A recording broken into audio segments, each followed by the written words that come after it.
Much like a good sports car receives praise for the predictability of its grip and braking performance, the best 3D platformers provide predictable jumping and movement to create a sense of rhythm and control.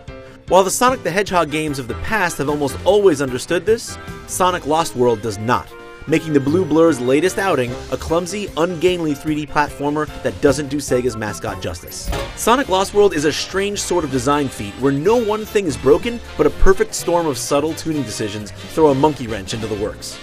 The most immediately apparent issue is how controlling Sonic feels. He doesn't really accelerate the way he has in the past. Instead, moving the left stick puts him directly into a leisurely jog that feels more Italian plumber than Blue Hedgehog.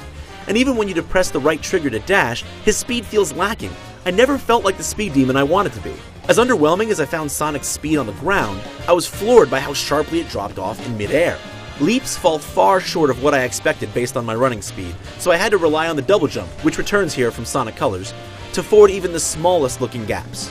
Wall running is now a common way for Sonic to get around as well, but again, his speed here is painfully lacking. A new secondary lock-on attack has you homing in on foes and punting them forward to clear out their buddies, but whenever you use it, everything jerks to a halt, interrupting your flow of movement. At nearly every opportunity, Lost World got between me and the speed I craved. The Super Mario Galaxy-inspired level designs compound these problems. Sure, they open up some welcome possibilities for exploration, but inserting light puzzles and placing much of the 3D landscape on cylinders and spheres necessitates a bunch of lateral movement, which is directly at odds with my natural hedgehog instinct to speed towards the horizon. Even the 2D sections lack the rhythm and cohesion the franchise is known for. The same awkward jumping and sluggish movement carry over, exacerbated by the fact that Sonic has a tendency to wall run on any vertical surface he's near while airborne. Brief, scripted moments attempt to convey Sonic's speed, but these mostly amount to mini cutscenes that take control out of your hands. A handful of levels did manage to get out of my way long enough to build up some legitimate speed, but for the most part, I was stuck watching Sonic go fast rather than making him go fast.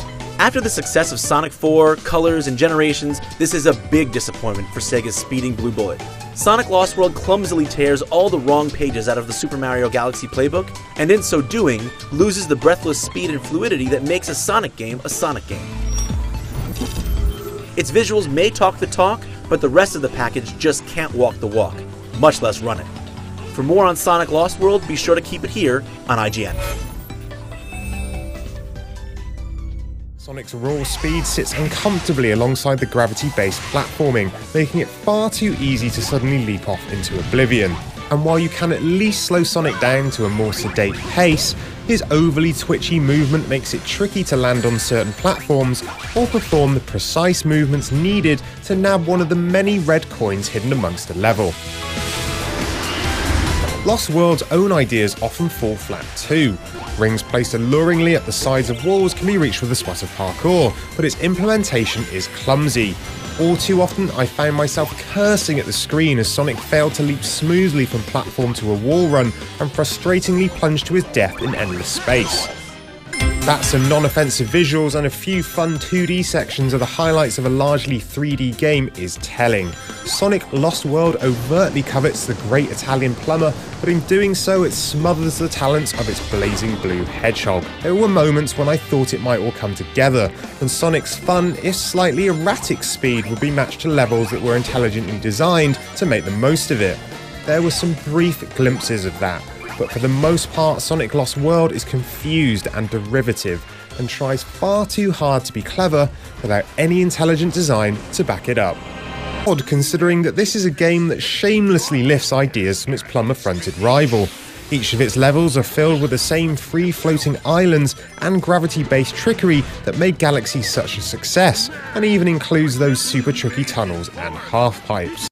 So, after watching that video, you tell me, do you all believe those reviews or not?